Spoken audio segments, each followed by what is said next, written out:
ಬಂಧುಗಳೇ ನಮಸ್ಕಾರ, ಹೇಗಿದ್ದೀರಿ ನೀವೆಲ್ಲರೂ? ನಾನು ಸುಬ್ರಹ್ಮಣ್ಯ ಎಸ್ ಹಂಡಿಗೆ. ಬಂಧುಗಳೇ, ಧರ್ಮಸ್ಥಳ ಸೌಜನ್ಯ ಪ್ರಕರಣಕ್ಕೆ ಸಂಬಂಧಪಟ್ಟ ಹಾಗೆ ಸಾಕಷ್ಟು ವರ್ಷಗಳಿಂದ ಹೋರಾಟ ನಡೀತಾ ಇದೆ. ಪ್ರತಿಭಟನೆ, ಕಾನೂನು ರೀತಿಯಾದಂತಹ ಹೋರಾಟ ನಡ್ಕೊಂಡು ಹೋಗ್ತಾ ಇದೆ.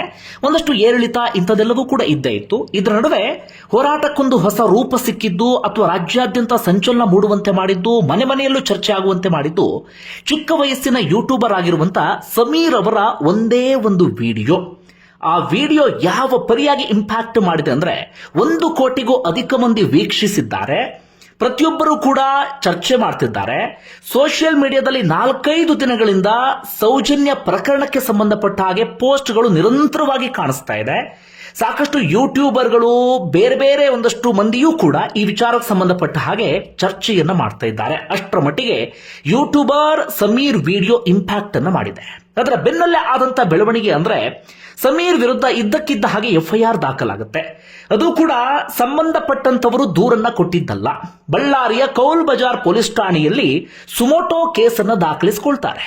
ನಮ್ಮ ಪರಿಸ್ಥಿತಿ ಹೇಗಿದೆ ಅಂದ್ರೆ, ಅಥವಾ ನಮ್ಮ ದರಿದ್ರ ವ್ಯವಸ್ಥೆ ಹೇಗಿದೆ ಅಂದ್ರೆ, ನಮಗೆ ಅನ್ಯಾಯ ಆಗಿದೆ ಸ್ವಾಮಿ, ನಮಗೆ ಆ ಕಷ್ಟ ಈ ಕಷ್ಟ ಅಂತ ಹೇಳಿ ಪೊಲೀಸ್ ಠಾಣೆಗೆ 10 ಬಾರಿ ಅಲೆದ್ರೂ ಕೂಡ ಒಂದು FIR ಅನ್ನ ಮಾಡಿಸೋದಿಕ್ಕೆ ಸಾಧ್ಯ ಆಗೋದಿಲ್ಲ. ಆದ್ರೆ ಇಲ್ಲಿ ಮಾತ್ರ ಲಘು ಬಗೆಯಿಂದ, ತರಾತುರಿಯಿಂದ ತಕ್ಷಣವೇ FIR ಅನ್ನ ದಾಖಲಿಸಿದ್ದೇನು, ನೋಟಿಸ್ ಅನ್ನ ಸರ್ವ್ ಮಾಡಿದ್ದೇನು, ರಾತ್ರೋರಾತ್ರಿ ಸಮೀರ್ ಮನೆಗೆ ಹೋಗಿ ಅರೆಸ್ಟ್ ವಾರೆಂಟ್ ಅನ್ನ ಕೊಟ್ಟಿದ್ದೇನು, ಇಂಥದ್ದೆಲ್ಲವೂ ಕೂಡ ಆಗಬಿಡ್ತು. ಸುಖಾಸುಮ್ಮನೆ ಪೊಲೀಸರಂತೂ ಸುಮೋಟೋ ಕೇಸನ್ನ ದಾಖಲಿಸಿಕೊಂಡಿರೋದಿಲ್ಲ ಅಥವಾ ಲಘು ಬಗೆಯಿಂದ ಈ ಪ್ರಕ್ರಿಯೆಯನ್ನು ನಡೆಸಿರೋದಿಲ್ಲ. ಒಂದಷ್ಟು ಕಡೆಯಿಂದ ಒತ್ತಾಯ ಇದೆಲ್ಲವೂ ಕೂಡ ಬಂದಿರುತ್ತೆ.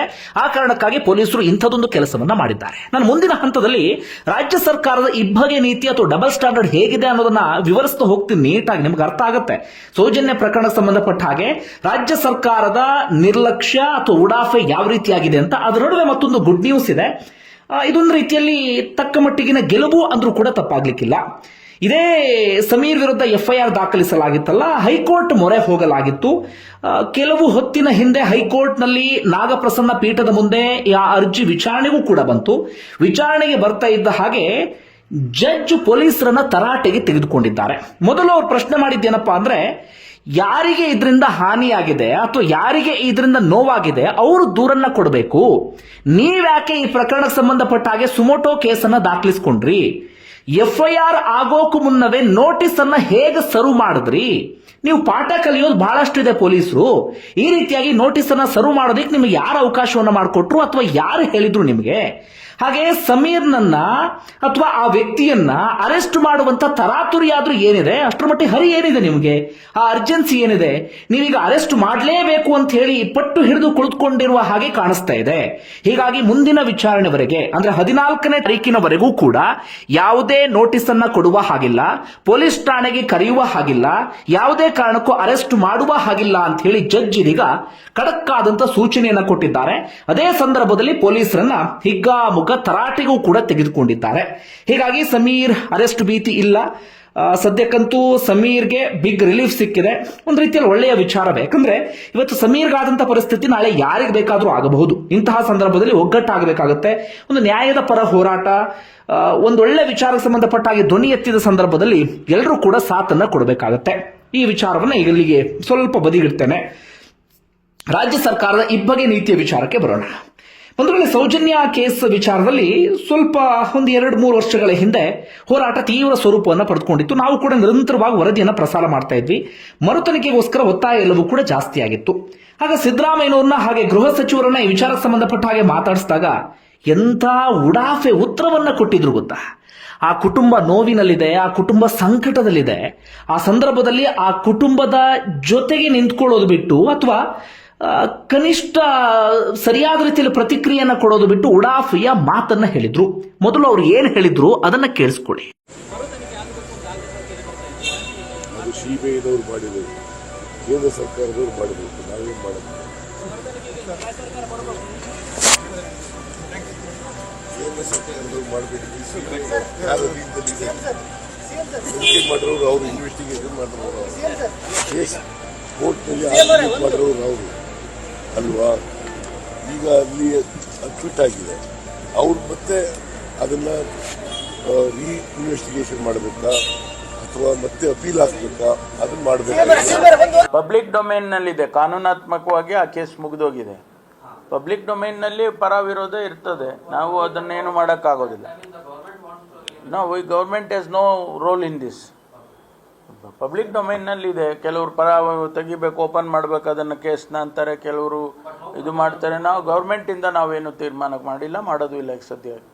ಕೇಳಿಸ್ಕೊಂಡ್ರಲ್ಲ ಸಿದ್ದರಾಮಯ್ಯನವರು ಹಾಗೆ ಗೃಹ ಸಚಿವರಾಗಿರುವಂತ ಡಾಕ್ಟರ್ ಜಿ ಪರಮೇಶ್ವರ್ ಅವರ ಮಾತುಗಳನ್ನ. ಆ ಮಾತುಗಳನ್ನ ಕೇಳಿಸ್ಕೊಳ್ತಾ ಇದ್ರೆ ಗೊತ್ತಾಗುತ್ತೆ ರಾಜ್ಯ ಸರ್ಕಾರಕ್ಕೆ ಈ ಪ್ರಕರಣಕ್ಕೆ ಸಂಬಂಧಪಟ್ಟ ಹಾಗೆ ಯಾಕೋ ಏನೋ ಗೊತ್ತಿಲ್ಲ, ಯಾವ ರೀತಿಯಾದಂತ ಆಸಕ್ತಿಯೂ ಕೂಡ ಇಲ್ಲ. ಮರು ತನಿಖೆಗೆ ಸಂಬಂಧಪಟ್ಟ ಹಾಗೆ ಹೌದು ರಾಜ್ಯ ಸರ್ಕಾರದ ಪಾತ್ರ ಹೆಚ್ಚಿನದಾಗಿ ಇಲ್ಲ, ಹಾಗಂದ ಮಾತ್ರಕ್ಕೆ ಏನೂ ಇಲ್ಲ ಅಂತಲ್ಲ. ರಾಜ್ಯ ಸರ್ಕಾರ ಒಂದಷ್ಟು ದೃಢ ನಿರ್ಧಾರವನ್ನ ಈ ವಿಚಾರದಲ್ಲಿ ತೆಗೆದುಕೊಳ್ಳಬಹುದಿತ್ತು, ತೆಗೆದುಕೊಳ್ಳಲಿಲ್ಲ.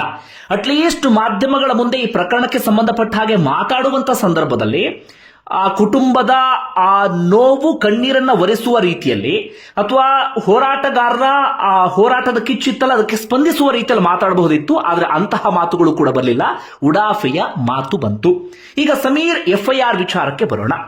ಸಮೀರ್ ಸಾಕಷ್ಟು ವಿಚಾರಗಳನ್ನ ಪ್ರಸ್ತಾಪ ಮಾಡಿದ್ದಾರೆ. ಜನರಲ್ಲಿ ಒಂದಷ್ಟು ಜಾಗೃತಿ ಮೂಡಿಸುವಂತ ಕೆಲಸ ಅಥವಾ ಪ್ರಕರಣಕ್ಕೆ ಸಂಬಂಧಪಟ್ಟ ಹಾಗೆ ಸಂಪೂರ್ಣ ಮಾಹಿತಿಯನ್ನ ಜನರ ಮುಂದೆ ಇಡುವಂತಹ ಕೆಲಸವನ್ನ ಮಾಡಿದ್ದಾರೆ. ಅದರ ಬೆನ್ನಲ್ಲೇ ಬಳ್ಳಾರಿಯ ಕೌಲ್ ಬಜಾರ್ ಪೊಲೀಸ್ ಠಾಣೆಯಲ್ಲಿ FIR ದಾಖಲಾಗಿದೆ. FIR ನಲ್ಲಿ ಸಾಕಷ್ಟು ವಿಚಾರವನ್ನ ಪ್ರಸ್ತಾಪ ಮಾಡಿ ಕೊನೆಗೆ ಹೇಳಿದ್ದಾರೆ, ಧಾರ್ಮಿಕ ಕ್ಷೇತ್ರ ಹಾಗೆ ಧರ್ಮಾಧಿಕಾರಿಗಳ ಬಗ್ಗೆ ಜನರಿಗೆ ಭಕ್ತಿ ಎಲ್ಲವೂ ಕೂಡ ಇದೆ. ಸಮೀರ್ ವಿಡಿಯೋದಿಂದ ಧಾರ್ಮಿಕ ಭಾವನೆಗೆ ಧಕ್ಕೆಯಾಗಿದೆ ಎನ್ನುವ ರೀತಿಯಲ್ಲಿ ಪ್ರಸ್ತಾಪವನ್ನ ಮಾಡಿದ್ದಾರೆ. ಈ ಮೂಲಕ FIR ಅನ್ನ ದಾಖಲಿಸಿಕೊಳ್ಳಲಾಗಿದೆ. ಸ್ವಯಂ ಪ್ರೇರಿತವಾಗಿ ಪೊಲೀಸರು ದೂರು ದಾಖಲಿಸಿಕೊಂಡಿದ್ದಾರೆ.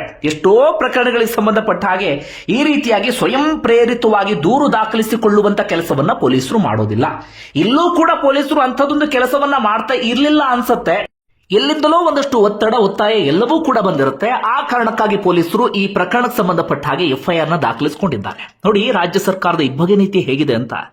ಸೌಜನ್ಯ ಪ್ರಕರಣಕ್ಕೆ ಸಂಬಂಧಪಟ್ಟ ಹಾಗೆ ಮರು ತನಿಖೆ ಆಗಬೇಕು ಅಂತ ಒತ್ತಾಯ ಆಗ್ರಹ ಕೇಳಿ ಬಂದ್ರೆ ಅದಕ್ಕೆ ಸಂಬಂಧಪಟ್ಟ ಹಾಗೆ ಅವರು ತಲೆ ಕೆಡಿಸ್ಕೊಳ್ಳೋದಿಲ್ಲ, ನಮ್ಮ ಪಾತ್ರವೇ ಇಲ್ಲ ಎನ್ನುವಂತ ಮಾತನ್ನು ಹೇಳ್ತಾರೆ. ಆದ್ರೆ ಇನ್ನೊಂದು ಕಡೆಯಿಂದ ಇಂಥದ್ದೇನಾದ್ರೂ ಬೆಳವಣಿಗೆ ಆಗ್ತಾ ಇದ್ರೆ ಅಥವಾ ಆ ಹೋರಾಟಕ್ಕೆ ಸಂಬಂಧಪಟ್ಟ ಹಾಗೆ ಜನರಲ್ಲಿ ಜಾಗೃತಿ ಮೂಡಿಸುವಂತ ಕೆಲಸವನ್ನ ಮಾಡ್ತಾ ಇದ್ರೆ ಅದಕ್ಕೆ ಹೇಗೆ ತಡೆ ಒಡ್ಡಬಹುದು ಅಥವಾ ಪೊಲೀಸರನ್ನ ಬಳಸಿಕೊಂಡು ಹೇಗೆ ಬೆದರಿಕೆಯನ್ನ ಹಾಕಬಹುದು ಅಥವಾ ಪೊಲೀಸರನ್ನ ಬಳಸಿಕೊಂಡು ಅದನ್ನ ನಿಲ್ಲಿಸುವಂತ ಕೆಲಸವನ್ನ ಹೇಗೆ ಮಾಡಬಹುದು, ಇದನ್ನ ಮಾತ್ರ ರಾಜ್ಯ ಸರ್ಕಾರ ಬಹಳ ಚೆನ್ನಾಗಿ ಮಾಡುತ್ತೆ ನೋಡಿ. ಇಲ್ಲಿ ಇದು ಬೆದರಿಕೆ ಒಡ್ಡುವಂತಹ ಪ್ರಯತ್ನ ಹೊರತಾಗಿ ಬೇರೆ ಇನ್ನೇನೂ ಕೂಡ ಇಲ್ಲ. FIR ದಾಖಲಿಸಿಕೊಳ್ಳುವಂತ ಮಹಾ ಅಪರಾಧ ಅಥವಾ FIR ದಾಖಲಿಸಿಕೊಳ್ಳುವಂತಹ ದೊಡ್ಡ ಮಟ್ಟಿಗಿನ ಕ್ರಿಮಿನಲ್ ಚಟುವಟಿಕೆ ಅಂತದ್ದೇನೂ ಕೂಡ ಇಲ್ಲಿ ಆಗಿರಲಿಲ್ಲ. ಕೇವಲ ಜನರಲ್ಲಿ ಜಾಗೃತಿ ಮೂಡಿಸುವಂತ ಒಂದಷ್ಟು ಪ್ರಯತ್ನ ಆಗಿತ್ತು. ನಿರಂತರವಾಗಿ ಹೋರಾಟ ಅಂತದೆಲ್ಲವೂ ಕೂಡ ನಡ್ಕೊಂಡು ಬರ್ತಾ ಇದೆ. ಜೊತೆಗೆ ಸಮೀರ್ ಪ್ರಸ್ತಾಪ ಮಾಡಿದ್ದು ಹೊಸ ವಿಚಾರ ಅಲ್ಲ, ಅದೆಲ್ಲವೂ ಕೂಡ ಪಬ್ಲಿಕ್ ಡೊಮೈನ್ ನಲ್ಲಿ ಇದ್ದಂತ ವಿಚಾರವೇ. ನಾನು ಕೂಡ ಈ ವಿಚಾರಕ್ಕೆ ಸಂಬಂಧಪಟ್ಟ ಹಾಗೆ ಹಿಂದಿನಿಂದಲೂ ಕೂಡ ವರದಿ ಪ್ರಸಾರ ಮಾಡ್ಕೊಂಡು ಬರ್ತಾ ಇದ್ದೀನಿ.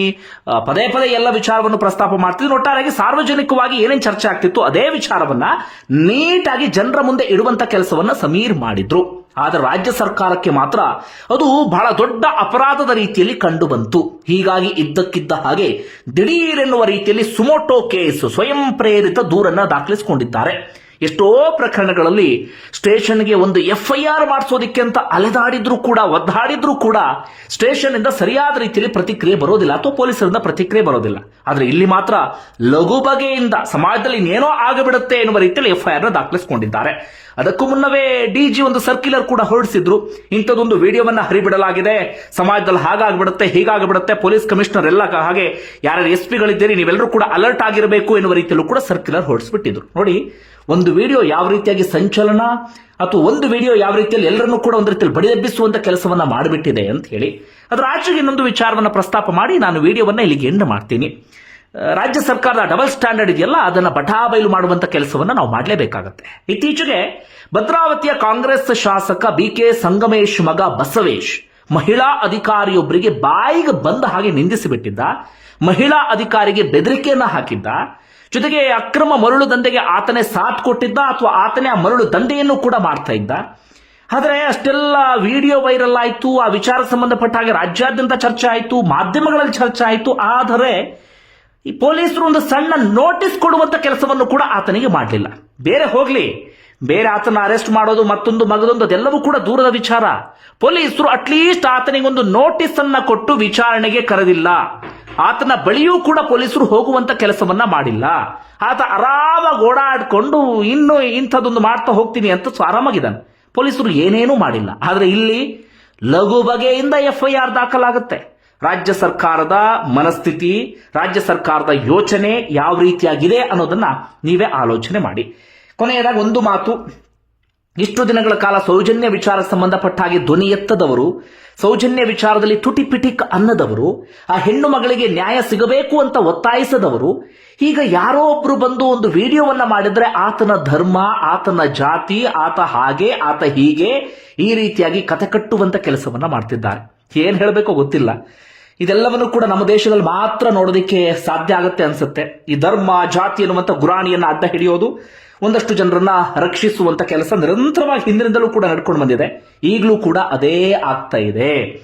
ಈಗ ಮತ್ತೊಮ್ಮೆ ಆ ಧರ್ಮದ ವಿಚಾರವನ್ನ ಮುಂದಿಡಲಾಗ್ತಾ ಇದೆ. ಅದೇ ಸೌಜನ್ಯ ಎನ್ನುವಂತ ಹೆಣ್ಣು ಮಗಳು ಅಷ್ಟೆಲ್ಲ ನೋವನ್ನ ಅನುಭವಿಸಿ ಸಾವನ್ನಪ್ಪಿದ ಸಂದರ್ಭದಲ್ಲಿ, ಹೋರಾಟ, ಪ್ರತಿಭಟನೆ ಎಲ್ಲ ನಡೆದ ಸಂದರ್ಭದಲ್ಲಿ ಒಂದೇ ಒಂದು ಮಾತಿಲ್ಲ. ಆದ್ರೆ ಈಗ ಓಡೋಡಿ ಬರ್ತಾರೆ ನಮ್ಮ ಧರ್ಮ, ನಮ್ಮ ಜಾತಿ ಅಂತ. ಏನ್ ಹೇಳಬೇಕೋ ಗೊತ್ತಿಲ್ಲ. ಬಂಧುಗಳೇ, ನಿಮ್ಗೆ ಏನಿಸುತ್ತೆ ಕಮೆಂಟ್ ಬಾಕ್ಸ್ ಅಲ್ಲಿ ಮೆನ್ಷನ್ ಮಾಡಿ. ಧನ್ಯವಾದ ವಿಡಿಯೋ ನೋಡಿದ್ದಕ್ಕಾಗಿ.